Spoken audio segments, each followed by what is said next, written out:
Dobrý deň. V tejto časti si ukážeme, ako pridať fotogalériu v systéme Refinery CMS. Prihláste sa do vašeho webu zadaním vašej domény /Refinery.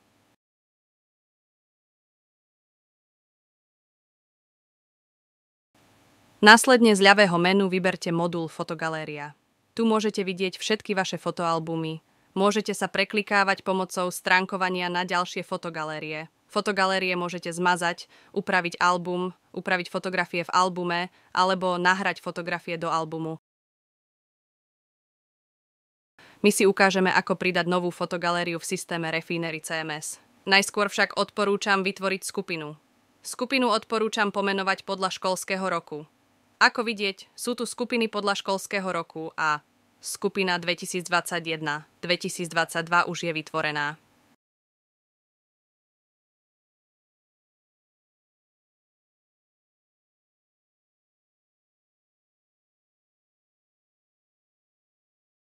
Odporúčam teda vytvoriť nový fotoalbum kliknutím Vytvoriť nový album. Albumu zadáme meno a skupinu, ktorú sme si práve vytvorili.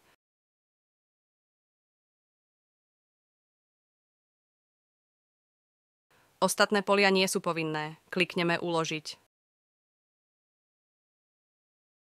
Zobrazila sa nám oblasť, do ktorej môžeme presunúť fotografie, ktoré chceme nahrať. Vyberieme fotky a drag and dropom fotky do nahrávacieho miesta presunieme. Zahájime nahrávanie fotografií. Fotografie sa teraz automaticky zmenšujú na menšie rozmery. Môžete im zadávať rôzne názvy.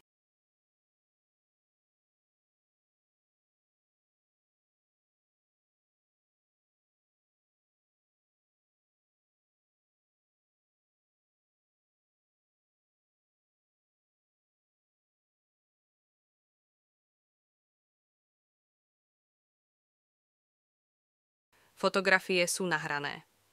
Môžete ich uložiť kliknutím na Uložiť. Teraz je fotoalbum vytvorený, ale potrebujeme ho nejako priradiť k stránke. Ak si otvoríte frontend, zobrazte menu Fotogalérie.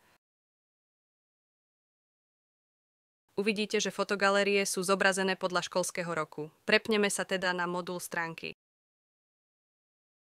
Nájdeme fotogalérie.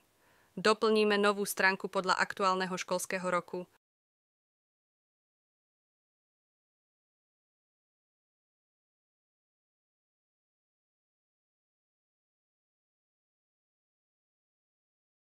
Nastavíme šablónu vzhľadu na hodnotu menu a uložíme.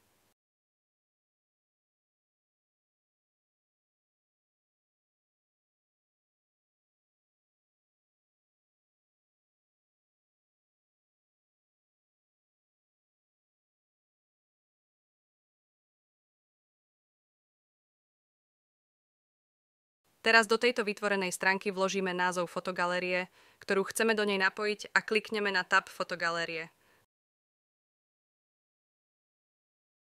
Potom prepojíme nahraný fotoalbum so stránkou.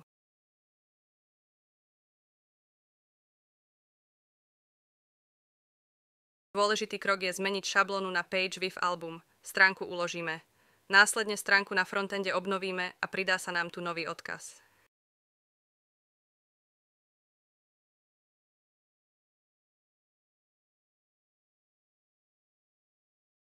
Pridal sa nám odkaz na fotogaléria testovacia. Tu vidíme všetky nahrané fotografie v danom albume. Kliknutím na fotografiu je možné sa šípkami doľava a doprava posúvať. Prípadne môžeme zahájiť automatickú slideshow a obrázky budú automaticky prehrávané.